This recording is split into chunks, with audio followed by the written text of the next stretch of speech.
মাঠেই মানুষ জমাট কী হয়েছে, ওরা তোমার মাঝিকে মাইরা ওরা কিছু নিয়ে গেছে। তো এতটুকু পর্যন্ত আমি জানছি।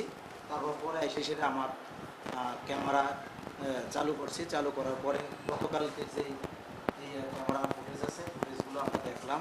বাড়ির মালিক, আবার যে মারা গেছে ওনার ছেলে, ওনার বোন, আরও অনেকজনই ছিল, আউটলুক ছিল।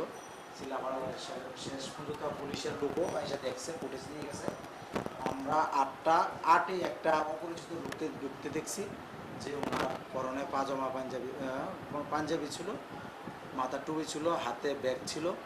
উনি 8টে ঢুকছে, আর এই ভেসে আর ওনাকে 1:35 পর্যন্ত আমার ক্যামেরা অফ করার আগ পর্যন্ত ওনাকে বাইর হইতে, আর যে আমরা ক্যামেরা ফুটেছে আমরা পাইনি। ওই লোককে আমরাও চিনি না।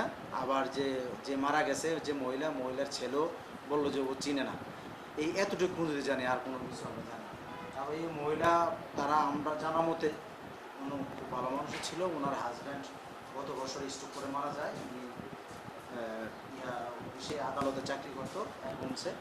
গত বছর মারা যায়। আর ওনার 2 ছেলে, 1 মেয়ে। মেয়েটা সবার ছোট, কুমিল্লা ভার্সিটিতে পড়ে। আর 2টা ছেলে সম্ভবত জব করে, তারা ঢাকা ছিল।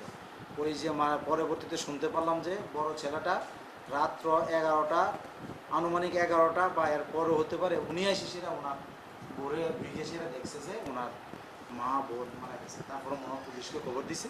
আমি পরে শুনতে পাই আর কি।